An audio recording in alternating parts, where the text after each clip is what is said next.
이제 오늘은 1장 8절부터 이제 15절까지 말씀이네요. 이제 8절에 보면은 유다 자손이 예루살렘을 쳐서 취하여 칼날로 치고 성읍을 불살랐으며, 이제 이 8절을 보면은 꼭 여호수아 때 일어났던 일들을 보여주는 것 같이 그런 모습이 떠오르게 합니다. 그래서 이제 예루살렘은 이미 여호수아의 군대에 의해서 많은 피해를 입었지만 사실은 완전히 점령하지는 못했다고 말씀드렸죠. 특별히 예루살렘의 본토, 예루살렘의 본토는 여전히 여부수 족속들이 차지하고 있었고, 예루살렘의 그 본토는 솔로몬 왕 때 비로소 여부수 사람들을 노예로 삼습니다. 솔로몬 때. 그때까지는 여부수 사람들을 칠 수가 없어요. 왜냐 그러면은 그 예루살렘 자체가 완전히 그 요새화 되어 있는 지역이기 때문에, 예루살렘 성 자체가 요새화 되어 있는 지역이기 때문에 그때까지, 솔로몬 왕 때까지 치질 못했다. 엄청나게 오랫동안 거의 이때부터 시작해가지고 400년, 500년 동안을 못 친 거예요. 그렇죠. 솔로몬 때야 됐으니까. 그래서 이제 21절 보면은 베냐민 자손은 예루살렘에 거한 여부수 사람을 쫓아내지 못하였으므로 여부수 사람이 베냐민 자손과 함께 오늘날까지 예루살렘에 거하였더라. 여부수 사람을 치지 못했는데 그 사람들이 오늘날까지는 이 사사기에서 쓸 때까지니까 솔로몬 때 비로소 정벌이 됩니다. 그래서 이제 사실은 이제 이런 그 족속들을 그냥 둠으로 말미암아 그들이 가지고 있는 우상 숭배가 자꾸 옆으로 새서 들어오는 것이죠. 그래서 보면은 참 육적인 것이 대단해요. 그래서 육적인 게 대단한 게 뭐냐 그러면, 왜 그 인스턴트 식품이 훨씬 입맛에 맞잖아요. 입맛에 맞는 것은 훨씬 맞아요. 그래서 먹고 나면은 별로 기분은 썩 좋지 않아도 이 라면 냄새가 탁 풍기면은 다른 어떤 음식보다도 라면 음식이 훨씬 우리의 입맛을 땡기듯이, 신앙과 우상이 같이 있으면은 항상 우상에 대한 입맛이 더 가고, 영적인 것과 육적인 것이 같이 있으면은 항상 육적인 것이 같이 더 땡깁니다. 그래서 이제 우리가 선교를 가게 되면은 사람들은 꼭 이렇게 간단하게 생각합니다. 내가 가난한 동네에 왔으니까 내가 맛있는 걸 주면은 얘들이 많이 몰려오겠지. 얘들이 많이 몰려오면은 내가 거기다 복음을 전해야지. 이제 이렇게 보통 생각하는데, 그 반대로 선교지 애들은 어떻게 생각할까요? 내가 말씀을 들으러 가면은 먹을 걸 주겠지. 이제 이렇게 바꾸고 생각해. 우리 선교사들은 내가 떡을 주면은 들으러 오면 말씀을 줘야지. 이제 이렇게 생각하는데, 걔네들은 교회를 가면 먹을 걸 주겠지. 그렇기 때문에 목적 자체가 다릅니다. 그래서 항상 우리 개혁교회에서는 그렇게 얘기해요. 떡과 말씀을 두 개를 들고 있으면은 말씀만 보이게 되어 있다. 말씀으로만 보이게, 그러니까 육적인 것이 훨씬 더 우리를 매료시키기 때문에 영적인 것을 딱 삼켜버리고 말아요. 그렇기 때문에 항상 그 우상 숭배자들을 내비두면요, 우상 숭배자들의 영향이 훨씬 사람들에게 많이 영향을 끼칩니다. 좋은 소문은 잘 나지는 않는데 악한 소문은 금방 납니다. 금방 나는 거예요. 좋은 소문은 잘 안 나지만 악한 소문은 금방 납니다. 그것처럼 이렇게 여부수 족속들을, 그런데 근 500년 가까이를 이스라엘 백성들한테 그것도 예루살렘에다가 띄어놨으니 이게 지금 말이 될 법합니까? 그게 한 1, 2년도 아니고 10년, 20년도 아니고 500년 가까이를 그렇게 놔두면 거의 이스라엘과 같은 민족이죠. 우리 대한민국의 조선시대부터 같이 살았던 그 중국 사람들은 다 우리 조선 사람하고 똑같이 된 거죠. 9절 말씀에 그 후에 유다 자손이 내려가서 산지와 남방과 평지간 가나안 사람과 싸웠고, 이제 좀 쉬운 족속들은 싸웠습니다. 쉬운 족속은 싸웠고, 여기서 지금 유다 자손이 내려가서 산지와 남방, 그러니까 유다 자손이 속해 있는 곳은 거의 산지입니다. 이스라엘은 어느 곳에 있든지 항상 비탈져 있어요. 조금이라도 비탈져 있고, 그 다음에 이스라엘은 좁잖아요. 좁은 땅덩어리는 항상 우리나라처럼 산지가 많아요. 그러니까 유대 땅도 이스라엘 땅도 보면은 항상 산지입니다. 그래서 이스라엘은 어떻게 표현하냐면 어느 곳에 가든지 내려가거나 어느 곳에 가든지 올라가는 지형이에요. 여리고도 내려가는 지역, 올라가는 지역. 이렇게 보면 내려가고 저렇게 보면 올라가고. 그러니까 유대 지역은 어느 곳이나 올라가고 내려가 비탈 지역이다. 그러니까 여기서도 보면은 그 후에 유다 자손이 내려가서는 그냥 일반적으로 유대인들이 표현하는 말이에요. 표현하는 말. 올라가서 내려가서. 그래서 10절에 유다가 또 가서 헤브론에 거한 가나안 사람을 쳐서 세세와 아이만과 달메를 죽였더라. 헤브론의 본 이름은 기랏 야르바이었더라. 이제 이 헤르본이라는 지역은 예루살렘으로부터 약 밑으로 남쪽으로 30km 지점에 있는 지역인데 해발 약 900m가 되는 지역입니다. 이 해발 약 900m가 되는 아주 옛날 도시, 이 고도입니다. 이곳이 아브라함과 사라가 매장된 곳이 헤브론이에요. 그러니까 헤브론은 그 창세기 때부터 나타나는 지역이기 때문에 아주 오래된 지역이죠. 그래서 헤롯 왕은 이곳에다가 이스라엘 조상의 묘소를 다시 재정립하였습니다. 즉, 그 아브라함과 사라의 그 지역의 그 무덤을, 거기가 이스라엘의 본토 아닙니까? 이스라엘은 사실은 야곱의 이름이잖아요. 그 야곱의 이름, 야곱이라는 사람이 이스라엘의 조상이에요. 이스라엘에. 그런데 이 야곱이라는 사람의 조상이 누구예요? 아브라함이기 때문에 사실 이 아브라함이 이스라엘의 씨다라고 보면 되는 것이죠. 그러니까 이 아브라함이 묻혀 있는 헤브론 땅을 나중에 신약 시대에 와서 헤롯이 돌담을 쌓고 밑에 바닥에다가 탁 돌로 깔아놨어요. 아주 멋있게. 근데 그게 지금도 원형 그대로 거의 보존되어 있다 그렇더라고요. 헤롯 왕 때 만들어 놓은 그 아브라함의 무덤이 지금도 보존되어 있는 것이죠. 우리 2020년에 이스라엘에 갈 때 같이 좀 가서 그런 것도 좀 보고 그랬으면 좋겠어요. 그래서 2020년에 저희가 이스라엘에 갈 때는 우리가 성지 순례라고 하지 않고 수학여행이라 그렇게 제가 명명을 하려고 그래요. 왜? 우리가 많이 배운 다음에 가서 우리가 좀 눈으로 좀 보고 그러기 때문에. 그래서 성지순례라는 단어 자체가 로마 카톨릭에서 나온 단어거든요. 그게 왜 그러냐면은 죄 용서함을 받으려고 그러면 예루살렘, 예수님의 고통당하는 그 길을 오르락내리락 하는 이런 성지순례를 하게 된다 그러면은 죄가 용서가 된다. 이런 차원에서 성지순례라 그랬어요. 그래서 그 단어 자체가 마음에 안 들어.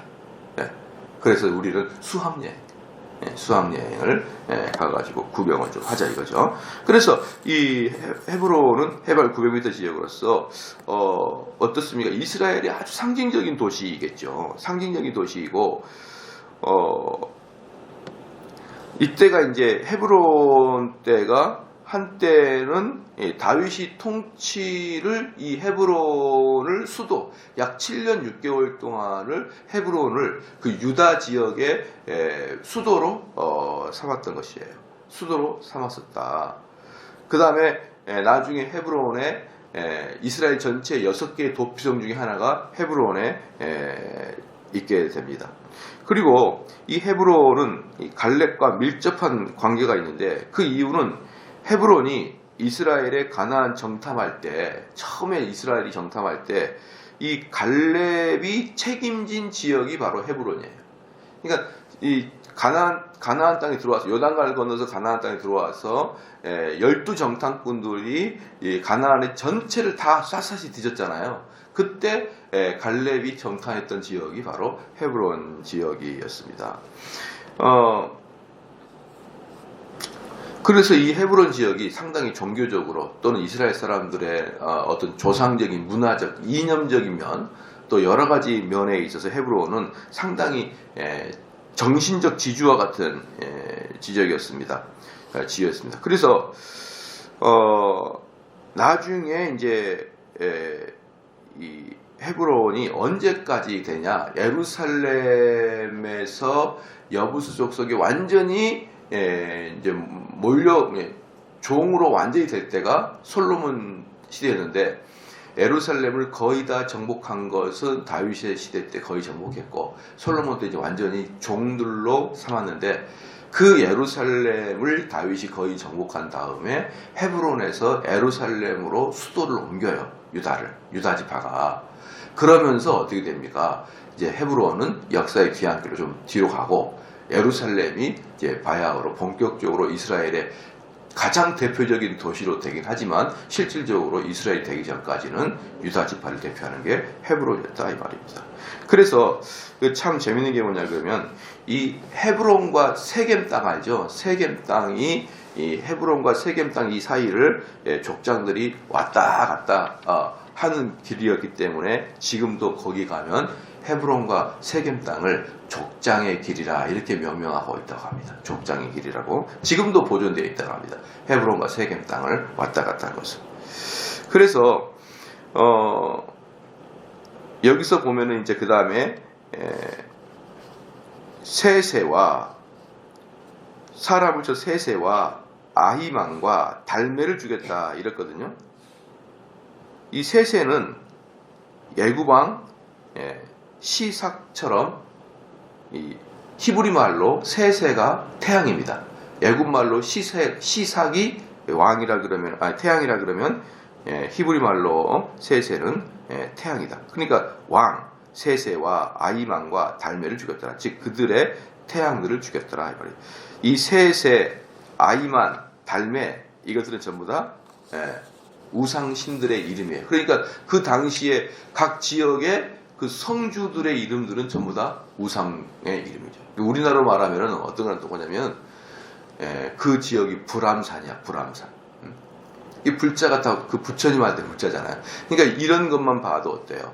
우리나라가 옛날에는 아주 불교국이었다라는 게 느껴지잖아요. 그것처럼 이 왕들의 이름들 전부 다 그 지역의 어떤 우상 숭배에 대한 흔적들이다.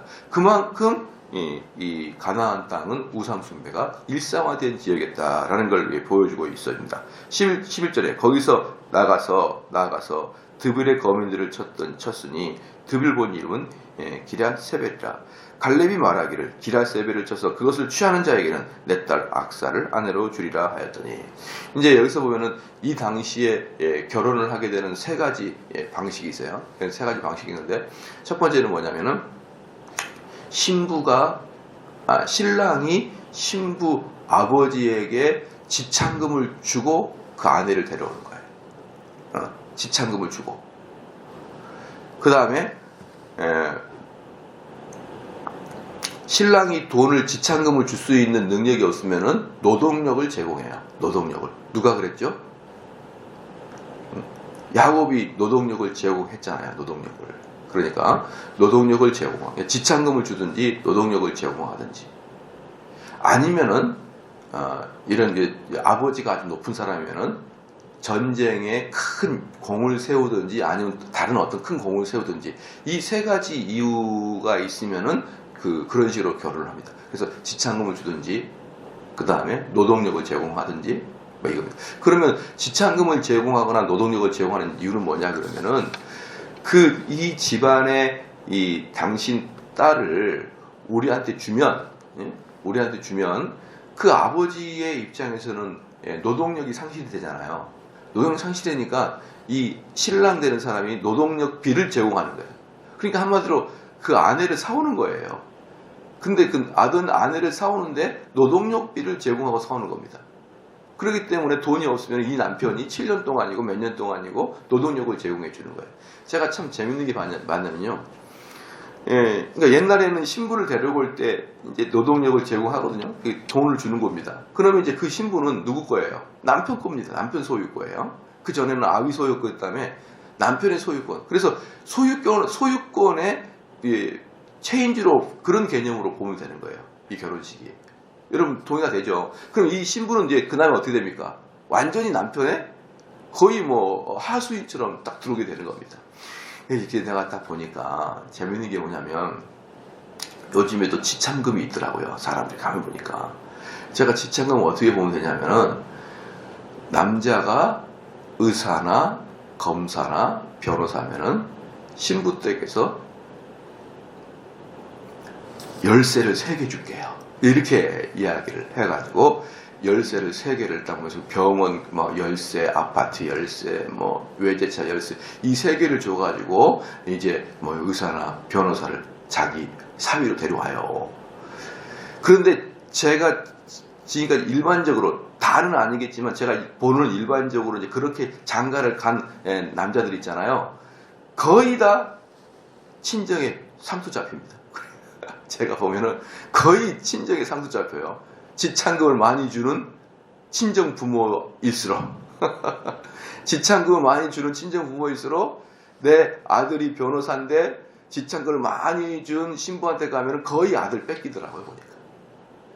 그러니까 이 변호사나 검사나 의사들은 맨날 샌잎처럼 공부만 열심히 했잖아요. 그러니까 이들은 특징이 뭐냐면 고분고분하고 우등생 같고 모범생 같아요. 그런데 그 보통 그 공부도 안 하고 껄렁껄렁 하면은 부모한테도 대들고 이러잖아요. 그 껄렁껄렁한 사람들은요 장인어른 장모가 못 잡아요.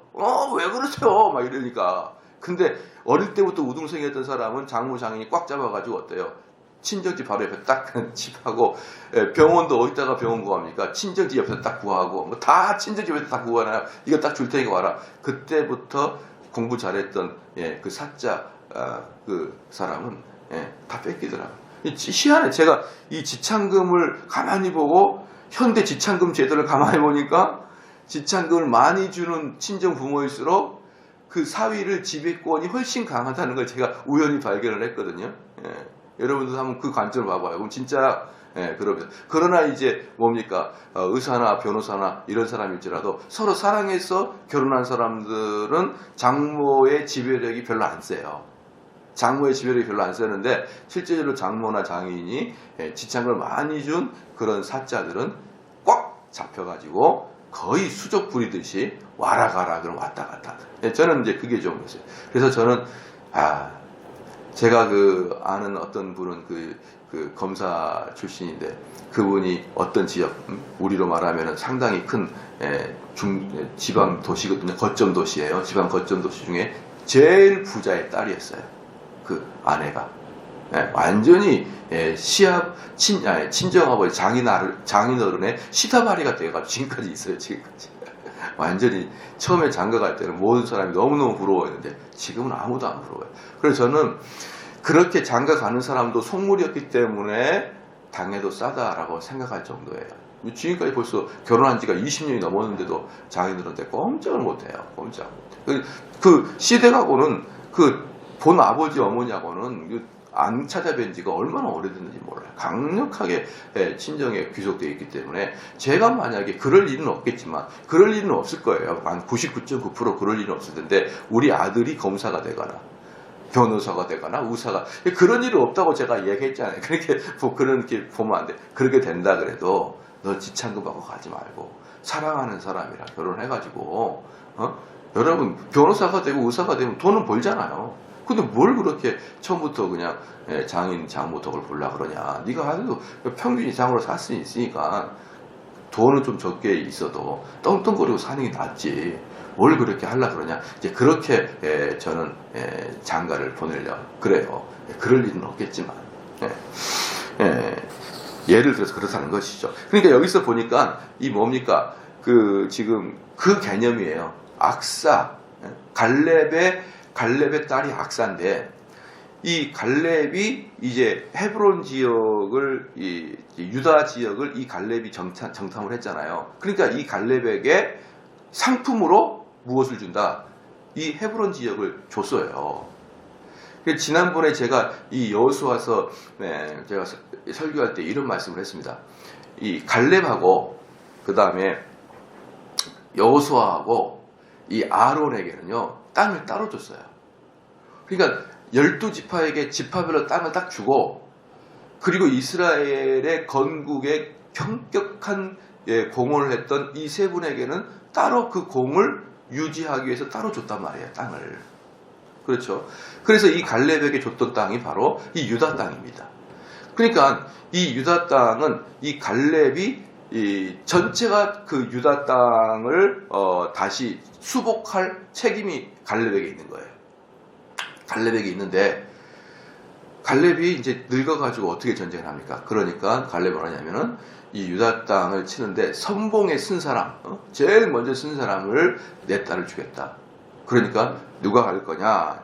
이제 이러니까 이 13절에 갈렙의 아우요 그나스의 아들인 온니엘이. 이제 여기서 재밌는 게 뭐냐면 갈렙의 이 잡으십시오. 갈렙의 아우요. 여기다가 이제 만약에 거기다가 점을 딱 찍으면 갈렙의 아우요. 그럼 점을 딱 찍으면은 어떻게 되냐면은 즉 갈렙의 아우, 즉 그나스의 아들인 운니엘 이렇게 나오거든요. 갈렙의 아우요. 점을 딱 찍으면은 갈렙의 아우, 즉 그나스의 아들 운니엘 이렇게 나오거든요. 온니엘 이렇게 나오거든요. 그럴 때는 갈렙과 온니엘이 형제지간이 됩니다. 그런데 그 점을 찍지 않으면은 갈렙과 온니엘은 갈렙의 조카가 돼요. 그런데 히브리 말은 몰라요. 동생인지 조카인지 몰라. 그게 불분명합니다. 히브리 말은. 그래서 노 코멘트입니다. 이건 동생인지 친동생인지 아니면은 오히려 그나스가 갈렙의 아우인지를 사실은 몰라서 뭐 그렇지만 둘 다 충분히 이 당시에는 결혼 가능했던 시기입니다. 둘 다. 그러니까 이 온니엘은 갈렙이 사촌 아닙니다. 악사가 사촌이든지 아니면 조카든지 둘 중에 하나겠죠. 이런 식으로 해서 이제 결혼을 하는 겁니다. 그래서 갈렙의 아우요 그나스의 아들은 온니엘이 그를 취한 거로 갈렙이 그 딸 악사를 그에게 아내랍니다. 여기 뭐냐면 내가 먼저 점령하겠습니다 나타난 게 아니라 이 온니엘이 제일 먼저 선봉에 쳐서 1차 승리를 딱 거둬들인 겁니다. 1차 승리를 딱 거둬들이자 아내로 준 것입니다. 악사를 아내로 줬어요. 그럴 때 14절에 악사가 출가할 때 그에게 청하여 자기 아비에게 밭을 구하자. 그러니까 이제 이 여인네가 딸내미가 참 아주 망측하게도 앙큼하게도 딱 시집을 가려 그러니까 그때는 어때요? 자기 아버지한테 땅을 주십시오. 이렇게 이야기하는 것이죠.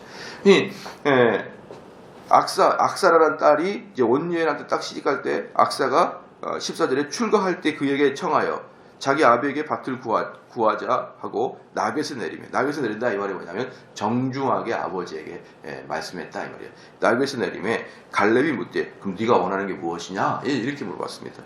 그러니까 가로되 내게 벽을 주소 아버지께서 나를 남방으로 보내시니 이제 여기 뭐냐 그러면 왜 내 딸 악사를 주겠다 이렇게 얘기했잖아요. 악사를 주겠다. 그러면은 온니엘은 이제 그 말을 듣고 제일 먼저 달려가 가지고 아주 어려운 전쟁에서 승리를 했거든요. 그럼 내 딸 악사를 주겠다 이 말은 뭐냐 그러면은 내 딸 데려가라 이런 뜻이 아니에요. 내 딸과 함께 큰 뭘 주겠다 권세를 주겠다는 거 아닙니까? 맞죠? 그러니까 땅을 큰 걸 준 거죠. 땅을 주겠다 이렇게 하니까 근데 그 여기를 보니까 이 15절에 보니까 가로되 내게 복을 주셔서 아버지께서 나를 남방으로 보내시니 이걸 보면 뭡니까? 악사에게 남방의 땅을 딱 준 거예요. 남방 지역의 땅을 딱 줬는데 악사가 그 땅에 만족하지 않습니다. 뭘 만족합니까? 우물을 달라고 우물을 달라. 그래서 이 당시에는 우물이 지금으로 말하면요, 완전히 카우캐심이라고 그럴까요? 카우캐시라고 그러나요?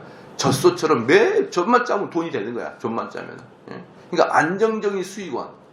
이게 바로 우물이었거든요. 이 우물만 있으면은 뭐 생계도 살 수 있죠, 짐승도 키울 수 있죠, 농사도 지을 수 있죠. 이 우물이 최고의 보화예요. 그러니까 이 악사가 뭐라 그랬냐면 아버지가 저에게 남방 땅을 준 것은 감사합니다만은 그것만 가지고는 안 됩니다. 나에게 우물을 주십시오. 이제 이렇게 이야기하니까 가로되 내게 복을 주소 아버지께서 나를 남방으로 보내시니 샘물도 내게 주소사매 갈렙이 윗샘과 아랫샘을 그에게 줬다. 2개나 줬다. 이 당시에 이 셈이 얼마나 이 당시만 그러겠습니까? 지금도 이스라엘 땅에 그 척박한 땅에 우물 하나 있는 게 얼마나 큰 보안입니까? 그런데 이 당시에는 뭐 우물 하나 있으면 권세죠. 주변 사람들이 물 좀 길러고 온다 그러면 그냥 그 자체가 권세죠. 그 자체가 이 영어 잘하는 사람들이 그 자체가 권세인 거 아시죠? 그 자체가 권세예요. 그래서 뭐 외국 서적 있다가 모르면 막 물어봐야 되고 막 이런 것들을 근데 몇 번만 물어보면요. 희한합니다. 몇 번만 물어보면은 윗과 아래가 정해져 버려요. 정해집니다. 같은 친구인데도 이렇게 자꾸 영어를 묻고 내가 모르는 걸 물으면은 위와 아래가 정해집니다. 제가 정말 우리 애들이 아르헨티나에 잠깐 살 때 정말 안 좋더라고요. 뭐가 안 좋냐 그러면 거기선 위아래가 바뀌어요. 어떻게? 애들이 위가 되고 제가 딱 아래로 가요.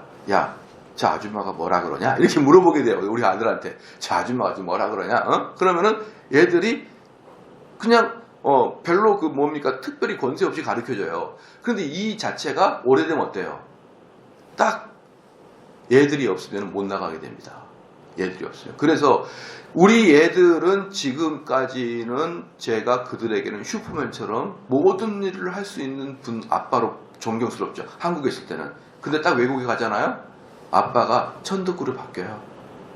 그래서 저는 얘들만 외국에 보내는 것은 안 좋고 심지어 얘들과 내가 한꺼번에 외국을 가도 저는 절대로 못 알아듣는데 얘들은 3개월이면 알아들어요. 희한하죠? 그래서 위아래를 바뀌어요. 그래서요. 제 친구들이 미국에서 이렇게 보면은 미국에서 사역하는 사람 보면요.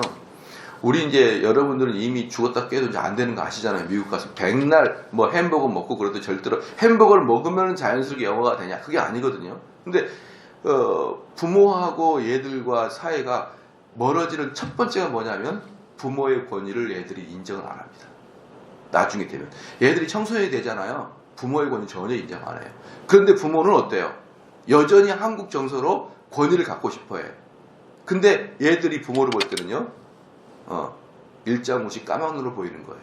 여러분이 옛날 할머니들 보면은 뭐 존중이 잘 안 되잖아요. 시골에 계신 할머니들 보면은 일자무시 아무것도 모르고 그러면은 여러분이 실질적으로 그 할머니에게 할머니이기 때문에 예의를 지키지 그 할머니의 덕담이 여러분의 삶에 영향을 미치지 않잖아요. 옛날 시골 할머니들 그것처럼 권위가 무너지거든요. 그런데 이 언어 하나만 그러는데 이 물을 주는 집안은 그 지역의 대장이 되는 거죠. 그 지역에. 저 사람이 너 아주 기분 나빠 물 안 줘. 그러면 그날로 끝나는 거 아닙니까? 그렇기 때문에 여러분 이 악사가 물을 주십시오. 이 말은 단지 우물만이 아니라 뭡니까? 엄청난 생존권과 엄청난 권세를 같이 가는 겁니다. 이것을 악사가 다 구합니다. 그래서 우리는 이 악사의 이런 모습이 얼마나 지혜로우냐. 자기가 가장 필요한 게 무엇인지를 정확하게 알고 그것을 만약에 이 시집을 보낸 다음에 그냥 시집 가는 것에 마음에 들떠서 간 다음에 나중에야 아이고야 이 물을 우리가 안 갖고 왔네. 지금이야 악사하고 갈렙은 딸과 아빠 사이니까 지금이야 물을 아무 때나 먹을 수 있어도 2대 3대만 지나 보십시오. 그 물을 먹게 되는지. 그때는 뭐 니나 나란데 니나 나라. 여러분 이런 걸 보면은요. 사람들은 항상 먼 미래를 좀 쳐다봐야 되고 좋을 때는 좋지만 우리 이후의 세대는 어떻게 될 것인지까지 고민을 한 다음에 여러분들이 선택을 해야 되는 거예요. 좋은 게 좋은 거다. 여러분 그거 아니에요. 좋을 때 더 법적으로 해야 되고 좋을 때 더 정확하게 규모를 갖춰야 되는 것이지 좋을 때는 그저 허허하다가 나중에 된통 당하는 수가 있어요. 당하는 수가. 기도하시겠습니다.